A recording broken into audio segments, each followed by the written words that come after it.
Ok, amigos, pues hoy es 26 de julio de 2018. Entonces continúo con la segunda sesión de la conferencia que diera aquí el 19 de julio de 2018 el magistrado auxiliar, el doctor Luis Fernando Bedoya Sierra, quien trabaja con la doctora Patricia Salazar Cuellar de la Corte Suprema de Justicia, sobre el tema entonces de los delitos sexuales en menores de edad. Y entonces ya el anterior video se trata sobre, en su intervención se refiere a los testimonios, a todo esto, el derecho a confrontación, las objeciones, las preguntas sugestivas, todo eso muy bien explicado, la prueba de referencia, y ahorita entonces se adentra en su disertación a referirnos sobre la prueba pericial. Para ello entonces tengan en cuenta la sentencia que aparece allí en el registro tablero 50637 de ahorita del 10 de julio de la doctora Patricia Salazar. Se compila en 150 páginas todas esas sentencias, ahí me faltan más, del margen izquierdo, que se refieren al tema de los delitos sexuales. Entonces, importante. Entonces, los temas allí, mírenlo ustedes, fíjense en 3 puntos. Se retomará sus propios precedentes sobre el tema de prueba y la respectiva explicación de pertenencia de los medios de conocimiento que las partes pretenden utilizar para soportar sus propias teorías. Segundo, analizará la regulación de la prueba pericial de la ley 906 y tercero, reiterará su postura sobre el tratamiento de los menores que comparecen en calidad de víctimas de abuso sexual u otros delitos graves. Mire que no solamente es delito sexual, sino también otros delitos graves, y hará algunas precisiones sobre el particular. Los invito a que lean esa sentencia. A vuelta de correo se las puedo mandar. Entonces ya la tengo y la estoy leyendo. Y entonces escuchemos la segunda parte de esta disertación del doctor.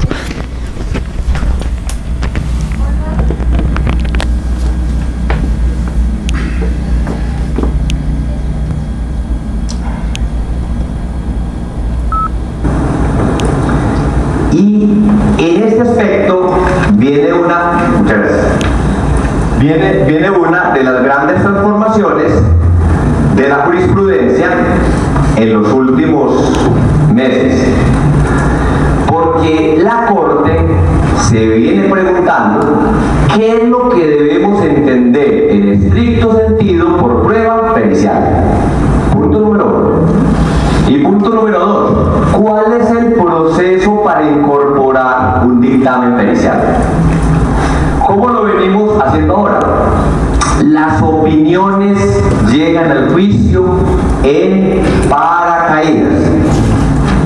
Porque en la audiencia preparatoria se dice: señoría, yo voy a llevar al psicólogo porque él fue el que tomó la entrevista. Hasta ahí lo que me está diciendo es que él es testigo de la entrevista, es decir, testigo de la prueba de referencia. Bien. En ese punto se diferencia en algo de la mamá. En nada. Porque es posible que la mamá también haya escuchado la versión. Pero ya en el juicio, el perito, en ocasiones, bien porque se lo preguntan o por iniciativa, se aventura a emitir ciertos conceptos. ¿Qué dice la ley 906 acerca de lo que es un dictamen pericial? Entonces, debemos tener en cuenta nociones básicas. Lo primero que debe resolverse, y esto comienza en la audiencia preparatoria sin perjuicio del descubrimiento, es ¿para qué necesitamos un experto? ¿Debe la parte explicarlo o no? Esta pregunta también es retórica. Y si la parte no está en capacidad de explicarla, el juez lo que debe decir: mire, si usted no está claro en su caso, si quiere le doy un día para que usted ajuste, porque estamos, es decir, lo que estamos adicionando acá es un juicio nefasto. Entonces, debe existir total claridad sobre aquello que va a ser objeto de opinión por el experto. Y eso incluye 2 aspectos medulares: la base fáctica del dictamen y la base técnico-científica del mismo. ¿Qué es la base fáctica del dictamen? Aquellos hechos frente a los cuales el perito va a emitir una opinión. Por ejemplo, se dice en la sentencia: si ocurre un accidente de tránsito y usted va a llevar a un perito para que dictamine sobre la velocidad, nosotros tenemos que aclarar que ese dictamen lo va a emitir a partir de hechos como los siguientes: ubicación inicial de la víctima, ubicación final del cuerpo, tamaño del vehículo, peso del vehículo, longitud de la huevera de frenada, etcétera, etcétera. Esa es la base fáctica. ¿Y cuál es la base técnico-científica? ¿Cuáles son los fundamentos de la ciencia o de una disciplina en particular que permiten explicar esos hechos que el perito va a evaluar? En el derecho norteamericano existe desde hace muchos años un tremendo debate asociado a un desarrollo copioso sobre qué requisitos debe cumplir una determinada ciencia, entre comillas, para que pueda ser admitida en el juicio oral. ¿Qué es lo que está en la contracara de esto? Que no todo se puede admitir en un juicio. Tiene que ser una ciencia de una mínima calidad, salvo que aceptemos, y no creo que estemos dispuestos a hacerlo, que una sentencia se puede emitir a partir de la conclusión de un experto, así éste no explique sus fundamentos. Porque eso equivaldría a que el juez desplace la decisión al perito, y eso es inadmisible. Entonces, en la audiencia preparatoria, la parte tiene que explicar aquello que va a ser objeto del dictamen. Por ejemplo, si el psicólogo va a dictaminar sobre el síndrome del niño abusado, para tomar un poco la legislación puertorriqueña, la parte así lo debe explicar. Bien, señoría, el perito va a explicar, según la ciencia, según esa disciplina, cuáles son los rasgos que ordinariamente presentan los niños que han sido víctimas de abuso sexual. Y va a mostrar cómo en este caso este niño tenía esas características, pero dice la ley, el perito tendrá que explicar en su momento si estos está movido por reglas de orientación, de probabilidad o de certeza, como lo plantea el artículo 417 del Código. De la misma manera, señoría, el médico legista, a partir de la inspección del cadáver, va a dictaminar sobre la causa de la muerte. El físico, a partir de esa información, va a dictaminar sobre la velocidad que desarrollaba el vehículo del procesado, etcétera, etcétera. Cuando el dictamen del psicólogo atañe a la credibilidad de la versión o a la validez de la declaración, según técnicas como la SBA y CBCA, la parte va a tener que explicar en la audiencia: señoría, el perito va a evaluar la declaración y a partir de estas técnicas va a dictaminar sobre la validez de la misma. Porque si no es así, ¿cómo va la contraparte a defenderse de esa prueba que se pretende sea la que acompaña la de referencia? Y además dice la ley, se va a tener que descubrir la base del dictamen por lo menos 5 días antes del juicio oral, bajo el entendido de que 5 días es el tope, porque esto se debe regir por las reglas ordinarias del descubrimiento probatorio. Y aclaró la jurisprudencia lo siguiente: cuando la parte pretende introducir como prueba una declaración que va a ser objeto de estudio por el perito, tiene que pedirla como prueba de referencia las más de las veces. Y acá hay un giro bien importante. ¿Por qué? Porque no significa que el hecho de que un perito analice una declaración, ya la declaración automáticamente se incorpore como prueba. Porque son dos evidencias distintas. Entonces, usted quiere que el perito se pronuncie sobre la validez de la declaración según la SBA. Bien. Pero quiere además que el juez valore esa declaración como prueba. Pídala. Pídala. ¿Por qué? Porque no se puede valorar ninguna prueba que no haya seguido trámite el debido proceso. En el último pronunciamiento, la Corte dijo, mire, aunque eso no lo estamos cumpliendo, no alcanza a violar el debido proceso de una manera trascendente como para dejar por fuera la prueba, pero hace un llamado para que por favor nos ajustemos a la ley. Entonces, un ejemplo, yo soy el fiscal y yo tengo una declaración rendida por el niño por fuera del juicio oral. ¿Qué es lo ideal? Que lo hubiese practicado como prueba anticipada, porque con seguridad quería una mejor evidencia. Pero si sí o si no, pues si es prueba anticipada, tengo que pedirla, y si no, con mayor razón. Yo tengo que decirle al juez en la audiencia preparatoria, señor juez o señora juez, yo solicito que se decrete como prueba la declaración rendida por el niño ante el psicólogo. Es admisible por la 1652 o es admisible según esta línea jurisprudencial que está, por eso se extiende tanto la sentencia, porque ahí se trajo toda la línea y la sala quería que así fuera, para que en una sola sentencia se tuviese como toda esta legislación a la mano. Porque, ¿qué sucede si no la solicitamos? Mire, cuando es una sola declaración, todo lo damos por sentado.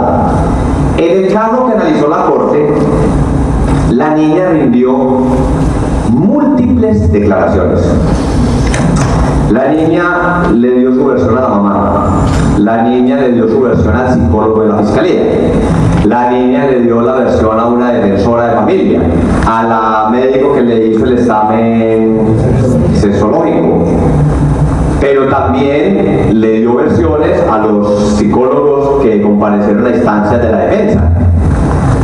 Y el caso tenía esa particularidad, y es que las declaraciones entraban o no entraban sin que existiera como un parámetro claro de cuáles sí y cuáles no iban a ser valoradas. Y es lo que genera al interior del proceso. ¿Ustedes qué creen?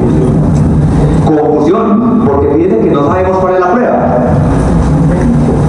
Por tanto, es muy importante que cuando una parte pretende que una declaración anterior se incorpore como prueba, por favor, haga la aclaración en la audiencia preparatoria. Y si es una circunstancia sobreviniente, pues va a tener que hacer la anotación en el juicio. ¿Y qué pasa si el niño o el adulto ha rendido varias declaraciones por fuera del juicio? Pues va a tener que aclarar. Mire, señoría, es que el niño rindió esta versión más esta, y yo pido que las tres sean incorporadas como prueba de referencia. O quizás diga la parte, no, pues la declaración que recoge todo con mayor riqueza es esta declaración, y quizás la otra parte lo que quiera es, pues si vamos a incorporar esta, también esta para poder protegerla. Eso lo irá decidiendo el juez. Porque en un sistema que abandona el modelo de permanencia de la prueba, las partes y el juez deben tener absoluta claridad sobre el caminito que deben seguir las mismas hasta que puedan ser valoradas. Si ese camino no se sigue, estamos ante un tremendo problema. ¿Bien? Entonces, nos devolvemos a los señores peritos. Un perito un dictamen tiene una base fáctica y una base técnico-científica. De ambas hay que dar una explicación somera en la preparatoria. ¿Y dónde se realiza el control fuerte de la pertinencia de la prueba? ¿Dónde en última se controla la pertinencia de la prueba? En el juicio. Mire, yo puedo llevar un testigo, yo puedo decir, va a ir a declarar el doctor Chaparro. Y el doctor Chaparro es testigo de los hechos. El pertinente, yo no sé, ustedes dirán, claro, es pertinente sin ninguna duda. Pero llegamos a juicio, venga, doctor Chaparro, el homicidio ocurrió el 1 de enero del 2018. ¿Dónde se encontraba el 1 de enero del 2018? Estaba paseando en la China. Fíjese que ese testigo, que lucía parte pertinente, ahora con esa pregunta surge la inquietud de si pudo tener conocimiento directo y personal de los hechos, según lo indica el artículo 402, o empezamos a hacerle preguntas que no tienen nada que ver con el caso. En ese momento, vía oposiciones u oficiosamente por el juez, se debe controlar la pertinencia. De alguna manera, lo mismo sucede con los dictámenes periciales. Entonces, en la audiencia preparatoria, el fiscal tiene que explicar el objeto del dictamen, someramente su base fáctica, someramente su base científica. Debe también desde el descubrimiento indicar el carácter de perito que tiene la persona, bajo el entendido de que si está soportado en títulos los debe anexar al informe, pero si no los tiene y no obstante ser perito, lo que es posible, eso se ha de acreditar durante el interrogatorio. Muy bien, y llegamos al juicio.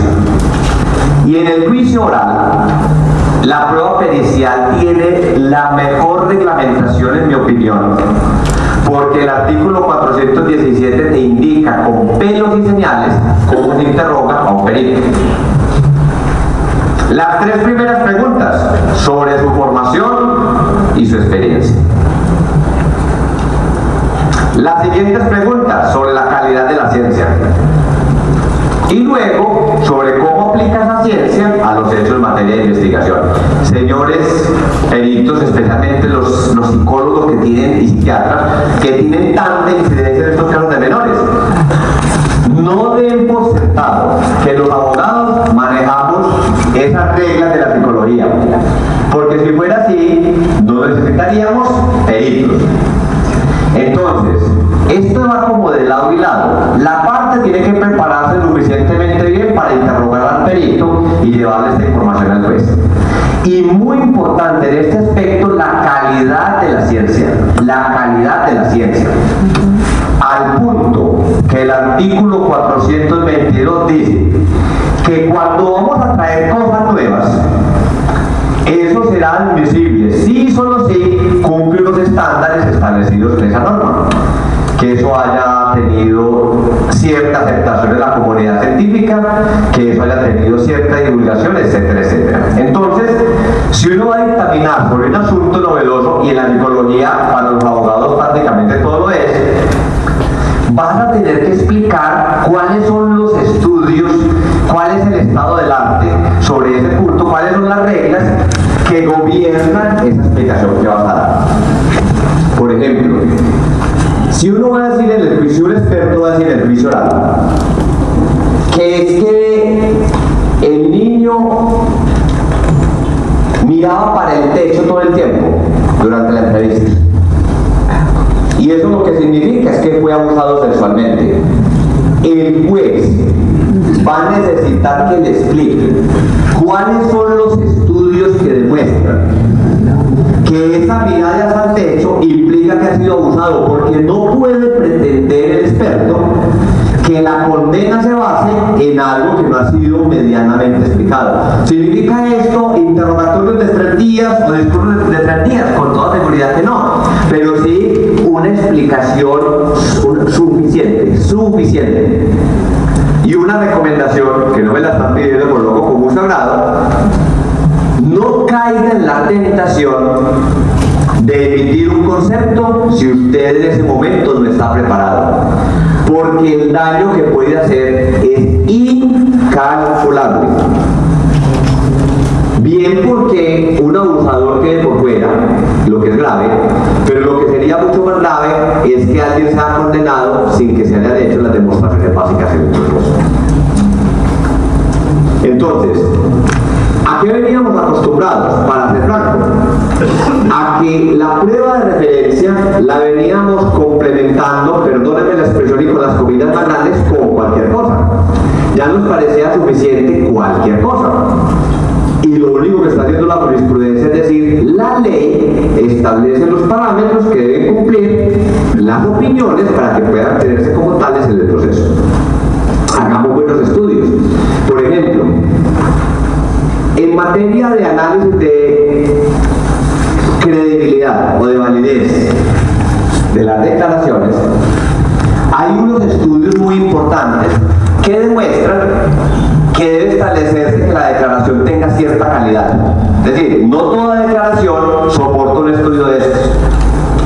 Pero además, esto amerita que el experto explique cómo esos 19 criterios, si no estoy mal, cuál es el peso que tienen en el caso, para que el juez al final del tiempo pueda decir: sí, hombre, yo confío en lo que me dice ese perito, yo creo que puedo apoyar mi decisión en lo que dice ese perito. La Corte ha emitido más contadas 5 sentencias donde ha habido absoluciones o se han desechado los dictámenes porque no cumplen estos estándares básicos. ¿Significa que el perito no sabía? No. ¿Dónde pudo estar el error? En la preparación. En la preparación. Mire, hay un texto que se llama Sala de Jurados, que narra la historia de un abogado muy exitoso en los Estados Unidos, uno de los que más, y muestra la historia de cómo se ganaban los casos. Y en un delito de porte de armas, si mal no recuerdo, a lo que le preguntan: venga, abogado, ¿en qué momento del juicio se ganó usted el caso? Y él le contestó: hace 3 meses, cuando me puse a estudiar balística.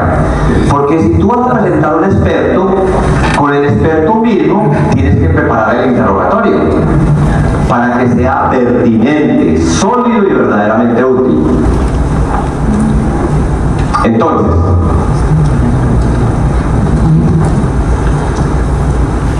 en esa armonización de la prueba testimonial y la pericial, se habían hecho algunas manifestaciones que causan bastante daño al interior del proceso. Una de ellas es que el testigo es prueba directa.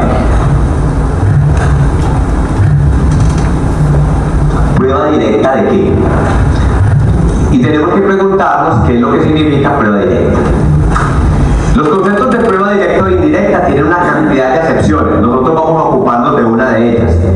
Prueba directa es la que le lleva al juez el hecho jurídicamente relevante pulpito, sin necesidad de hacer inferencias. Y será indirecta la que le lleva un hecho indicador a partir del cual se debe inferir el hecho jurídicamente relevante. Por ejemplo, si un testigo de disparar, eso es prueba directa del homicidio.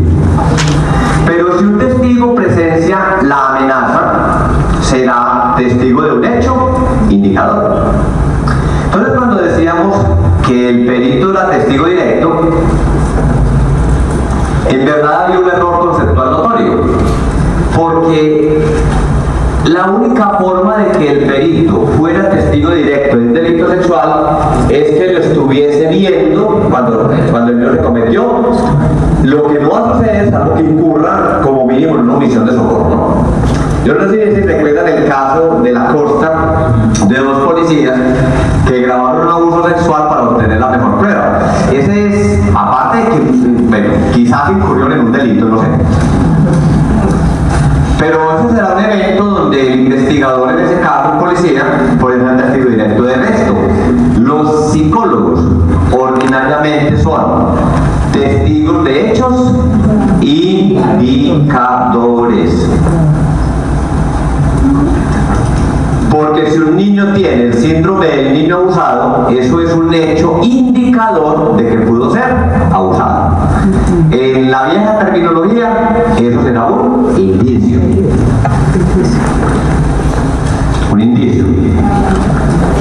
Porque hay un fenómeno bastante interesante al interés del proceso, y es tratar de llenar los vacíos con ciertas fórmulas que se van volviendo como mágicas. Entonces, yo simplemente digo, el niño dijo tal cosa y el experto es testigo directo y en consecuencia lo condeno. Pero si uno se pone como a desmenuzar la decisión o el argumento, inmediatamente surge la pregunta: ¿testigo directo de qué? En lo que concierne a la prueba pericial, además de lo que hemos dicho sobre la base fáctica, que eso está en la sentencia, y lo que hemos dicho sobre la base técnico-científica, que hay un amplio desarrollo también, y se citan otras decisiones sobre en particular, debe tenerse en cuenta el proceso de impugnación de los expertos, que de alguna manera se asemeja al proceso de impugnación de los testigos legos. ¿Cómo se hace la impugnación de un testigo? La impugnación de un testigo tiene una secuencia legal que nosotros debemos conocer muy bien para que no volvamos el juicio a algo tan farragoso como en ocasiones sucede. Primero, la impugnación debe hacerla a través del contrainterrogatorio. Si el testigo ha rendido declaraciones por fuera del juicio oral, se las puede poner de presente para cuestionarlo, si solo si le hayan dado la oportunidad de que él se pronuncie frente a una contradicción, por ejemplo. Antes no. Verbo y gracia. El testigo en la entrevista dijo que el carro era blanco, en el juicio dijo que el carro era rojo. En el contrainterrogatorio, tú le puedes preguntar, usted dijo que el carro era rojo, ¿verdad? Sí. ¿Rindió usted una declaración anterior? Sí. Allá dijo que era verde. Si el testigo acepta, pues no van a tener que usar la declaración. Si lo niega, entonces incorporas mediante lectura la parte de la declaración. Cuando lo que tienes es evidencia externa, no una declaración anterior del testigo, la puedes presentar como prueba de refutación. Perdón. ¿Qué es la prueba de refutación? En el contexto en el que estamos hablando, la que permite cuestionar un aspecto de la credibilidad, pero es evidencia que no proviene del testigo, sino que tiene otra fuente. Por ejemplo, el testigo asegura que pudo ver los hechos porque estaba en Cali el 1 de enero. Y yo tengo 3 testigos de que estaba en Cartagena en esa fecha.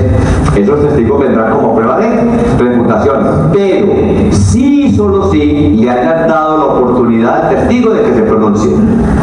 Porque si no se nos va a devolver esto, perdóname una cosa que no va a poder manejar. En consecuencia, jamás la prueba de refutación la vamos a poder presentar antes de que el testigo declare. En el mismo sentido, cuando quieres cuestionar a un perito, pues debes seguir el mismo derrotero. Tú lo puedes contrainterrogar. Y la ley dice sobre qué se contrainterroga un perito. Sobre cuestiones y de hecho personales, interés en el caso, etcétera, etcétera. Pero si tú crees que el perito ha dejado por fuera estudios importantes, en el contrainterrogatorio lo puedes hacer. Perito, ¿usted se ha referido al síndrome del niño abusado? Sí. Usted no mencionó, es cierto, un estudio que se hizo en Canadá acerca de que estas pruebas en verdad son muy defectuosas. Cosas como eso, para poner un ejemplo. ¿Dónde lo puedes hacer? En el contrainterrogatorio. Y de la misma manera podrías presentar evidencia de reputación. Porque si no, los juicios se pueden volver interminables. Los juicios se pueden volver interminables. Entonces, para que recapitulemos un poco sobre esto, y lo que hayamos conversado es de hacer un planteamiento muy general y que ustedes puedan formular las preguntas que consideren pertinentes, podemos plantear lo siguiente. En el proceso penal, el establecimiento de los hechos está arreglado y está sometido a unas garantías que debemos conocer todos los que intervenimos en ella, porque si no podemos arruinar el proceso. En materia de prueba testimonial, préstele mucha atención al derecho a la confrontación y a nosotros, pero de manera puntual al derecho a la confrontación, en virtud del cual no debería condenarse a alguien basado en un testimonio cuando no ha podido controlar el interrogatorio, interrogar o contrainterrogar, estar cara a cara y lograr la comparecencia del testigo, pero principalmente las dos técnicas. Cuando vamos a excepcionar esa regla, debemos conocer el procedimiento para hacerlo y las consecuencias de hacerlo. Una de las excepciones, prueba de referencia. Su carácter de admisibilidad es excepcional y la parte tiene que solicitarla en la preparatoria, explicar la pertinencia del testigo, decir con quién va a llevar la declaración, explicar la causal de no disponibilidad del testigo y en juicio lograr la consecuente incorporación. Si lo va a presentar como testimonio adjunto, tenga claro como parte y con su equipo que solo podrá ser testimonio adjunto cuando el testigo sea retractado en el juicio, lo que implica que esté presente. Pero el testigo puede ser contrainterrogado sobre lo que dijo por fuera del juicio oral y lo que dijo en el juicio oral. Si no está disponible para eso, sea consciente de que esa declaración constituye prueba de referencia. Si usted quiere asegurar mejor la prueba anticipada y al tiempo ser más garantista, puede solicitar que se practique como prueba anticipada. Bien, ¿quieres complementar tu caso con un dictamen pericial? Sepa y entienda que eso el el dictamen tiene una base fáctica, tiene una base técnico-científica y debe haber una explicación de la forma como se articulan las dos cosas. Además, debe solicitarlo en la audiencia preparatoria, explicando suficientemente esto, debes haberlo descubierto. Si el dictamen recae sobre una declaración y quieres que se admita, tienes que pedirla como prueba, y en el juicio oral tienes que ceñir el interrogatorio a los parámetros del 417, que son bastante sencillos. Primero, demuestre que es un perito. Es que la ley es de una lógica notoria. Usted quiere que lo tenga como perito, demuéstreme que es un perito. Segundo, demuéstreme la calidad de la ciencia. ¿Qué es eso que le sirve de fundamento? ¿Por qué debemos creer lo que usted nos está diciendo? Y luego explique su conclusión a partir de la articulación de las premisas fácticas y jurídicas. Y así el mundo va transcurriendo como más tranquilamente, porque es deber de todos que en el menor tiempo posible nosotros logremos estabilizar el proceso en el sentido de que todo el mundo conozca las reglas a las que se somete. El fiscal sepa cuáles son las reglas, pero también después la defensa, y así nosotros vamos a tener decisiones más predecibles y más controlables, lo que es presupuesto de un sistema democrático. Entonces, una invitación muy cordial a que tratemos de ajustar la manera como estamos interviniendo, mirando críticamente la ley, críticamente la jurisprudencia, haciendo propuestas. Pero quizás en unos años sería muy grato que un grupo de estos se reúna con los mismos actores, otros diferentes, y decir, mire, hace 5 años teníamos una cantidad de vacíos en esto, eso ya se superó. Ahora estamos discutiendo cosas mucho más elaboradas, porque con toda seguridad de lo que estamos hablando son aspectos muy básicos del proceso. Y vendrán cosas más difíciles, claro que sí, pero en la medida en que uno vaya avanzando, va a ir comprendiendo esas cosas que tienen mayor complejidad, como todo ese proceso de las evidencias físicas en el proceso, que por ahora estamos ahí, todavía caen como en paracaídas, pero algún día tendremos que lograr la suficiente depuración y vamos a estar todos mucho más tranquilos, porque cuando usted observa o escucha el registro, es muchísima la angustia que se nota en las partes y los jueces. Usted ve al fiscal atormentado porque no sabe cómo, menos se retractó el testigo, pero no conoce el procedimiento, y usted le ve la angustia del fiscal. O al defensor que intuye que el testigo está mintiendo, pero no encuentra la ruta. O al juez que le hacen solicitudes en la audiencia y quisiera que se abriera un hueco y se lo tragara a la tierra, porque bueno, ¿y yo aquí qué hago? Y sobre todo cuando es juez unipersonal, que mira hacia los lados, pero cuando es colegiado, mira a los lados y los compañeros están mirando para el techo, ¿no? Entonces, eso nos daría mayor tranquilidad de que sepamos qué es lo que vamos a hacer. Bueno, eso es lo que tengo para decirles, y si quieren, no sé si vamos a hacer como un recesito. 11:15.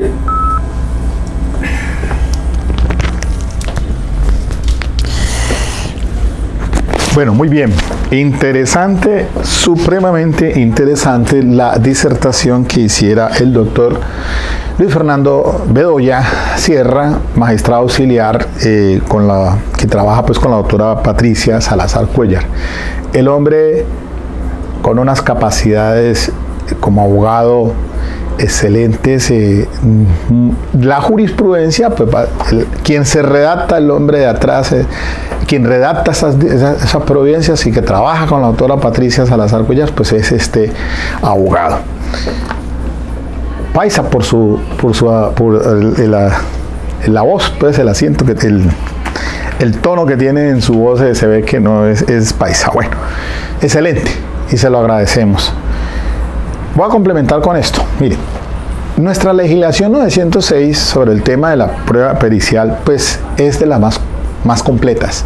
El 417, efectivamente, pues aquí hay 8 puntos en los cuales debe hacerse el interrogatorio en diferentes aspectos. Eso lo tenemos que preparar cuando tenemos el testigo al frente, o el fiscal, por lo menos siempre lo escuchamos preguntarle lo mismo, y su idoneidad sobre su experiencia, sobre la cuestión del científica, porque es que el artículo 420 dice la apreciación de la prueba pericial, que para apreciarla en el juicio oral se tendrá en cuenta la idoneidad técnico, científica y moral del perito, la claridad y exactitud de sus respuestas, su comportamiento al responder, el grado de aceptación de los principios científicos, técnicos o artísticos en que se apoya el perito, los instrumentos utilizados y la consistencia del conjunto de respuesta. Y el 422 hace referencia a la admisibilidad de publicaciones científicas y de prueba novel. Esto para nuestra legislación es novedoso. En Hispanoamérica, Latinoamérica, creo yo que la legislación 906 es de las más completas, y aquí el 422 pues marca unas pautas para tener unos criterios para tener en cuenta pues como opinión pericial respecto sobre aspectos noveles del conocimiento que sea admisible en el juicio. Y bueno, y para cerrar, pues también aquí en la misma decisión 5637 leía una cápita sobre la cuestión de la ciencia, cuando hace referencia aquí el conferencista, de que como el dictamen es de dos partes, hechos fácticos y el asunto de la técnico-científica, base técnico-científica. Entonces, abro comillas, en relación con se cita una sentencia 46540, que es la que aparece allí, del 27 de septiembre del 2017, que dice así, comillas, es científico todo enunciado que es contrastable con el mundo empírico, esto es, que haya sido confrontado mediante experimentos si llegara a ser refutado. Cuando, por ejemplo, podrá caer la judicatura en un error de hecho por falso juicio, por falso raciocinio. Un testigo que entre al juicio a decir que vio cuando la persona saltó del primer al quinto piso. Eso riñe contra la ley de la gravedad. Obviamente que hay un principio elemental científico, pues que si el juez da por hecho eso, pues obviamente que está incurriendo en un error de hecho por falso raciocinio. El juez que acepte incurrirá en error de hecho por falso raciocinio. Un juez que le otorgue valor de ciencia a un enunciado que ya fue empíricamente objeto de refutación y descartado como tal, puede incurrir en un falso raciocinio en la valoración de la prueba. Y se cita una sentencia también 34650 del 8 de septiembre del 2010. Dice aquí, ley científica es aquella frente a la cual cualquier examen de comprobación mantiene condiciones de aceptación e irrefutabilidad universal. Ninguna ley científica tiene la propiedad de ser irrefutable o imposible de desvirtuar, porque de ser así, su contenido nunca sería ciencia, sino un dogma. Importantísimo eso, mire. Y aquí entonces recojo yo la casuística, porque este asunto de los peritos que van al juicio oral, pues mire que en la preparatoria tiene que quedar decantado para qué y por qué va a ir al juicio oral. Y entonces, como dice jocosamente ahí, en los términos que dice el doctor, caen paracaídas muchas veces en el juicio oral sin cumplirse el debido proceso en la preparatoria. Entonces van a juicio oral estos investigadores de policía judicial que trabajan en CAIBAS, y después de que entran a juicio dicen así grosso modo, es que de mi observación, al notar a la víctima en su comportamiento paraverbal y verbal, yo concluyo de que esa persona tiene una afectación psicoemocional producto de un ataque sexual. ¿De a dónde y cuándo va a salir él a decir eso? Y entonces ahí viene la importancia de preguntarle, o en el contrainterrogatorio, que con base en qué ciencia, qué margen de la regla de la experiencia, que nos diga siempre cuándo y siempre qué y tal cosa, ese comportamiento obedece a un atentado contra o agresión sexual. No, pues ¿de dónde? Eso es una ley empírica, y si admite entonces alguna ciencia que lo respalde empíricamente, entonces que sea irrefutable, ese es un parámetro que nunca lo va a determinar en reglas de experiencia, decir que todos los casos van a presentar un comportamiento emocional similar. Puede hacer que haya obviamente que una afectación psicoemocional que produzca después de una agresión sexual, pero también puede obedecer no solamente a una agresión sexual, sino a cualquier otra condición psicosomática. Y entonces, ¿con base en qué ciencia experimental afirma ese investigador, que normalmente es un psicólogo clínico el que llevan allí? Y también pregunta que debe hacérsele al psicólogo de medicina legal. Entonces, hay errores que cometen muchas veces y dejamos que eso suceda en el juicio oral. Entonces, por eso es que, si bien es cierto, la Corte ha venido diciendo que la prueba pericial es apta y directa, y mire que está precisando, el mismo conferencista dice, ese perito es testigo no de los hechos, porque él no observó si sucedió o no sucedió ese ataque o agresión sexual. El ARCE tiene en cuenta un protocolo, llámese el SATAC o el de paso a paso o el del Instituto de Medicina Legal, y hará unas conclusiones.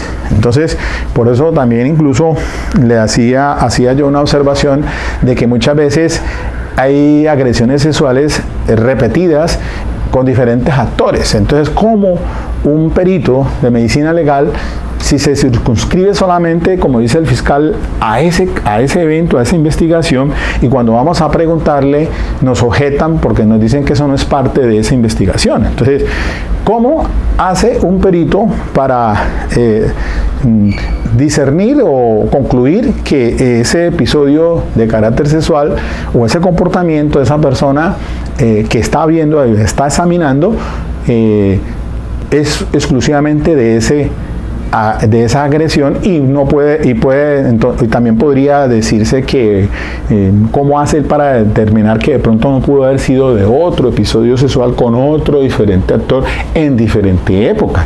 Porque, por ejemplo, un menor puede haber sido abusado a los 5 años, diga usted, después a los 10 años con otro actor. Entonces, su afectación psicoemocional, ¿cómo se hace allí en esos casos? En casuística, pues, para resolver y para que el juez pueda tomar una decisión.